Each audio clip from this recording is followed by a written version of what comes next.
Edi Rama dhe Koço Kokdhima me bandat që sodhen në pushtet, zhveshën hapta sanxharët e krimit dhe fytyrën e vërtet pushtetit tyre të drogës dhe vrasjeve.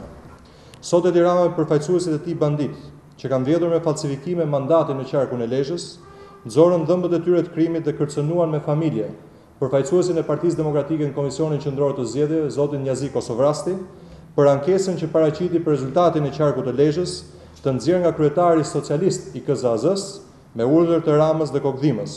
Rezultat mbi bazën e dokumentave të falsifikuara. Procesverbale të falsifikuara të KZAZ-s numër 13 qarku Lezhë.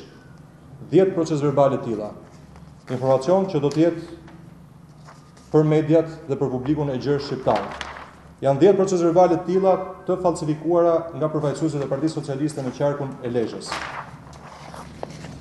Partia Demokratike deklaron se asnjë kërcënim dhe asnjë akt kriminal i dyshës Rama Kokdhima nuk do të mund të imponojë grabitjen e mandatit me dokumentat falsifikuara nga përfaqësuesit e mazhorancës së drogës dhe parave të pista.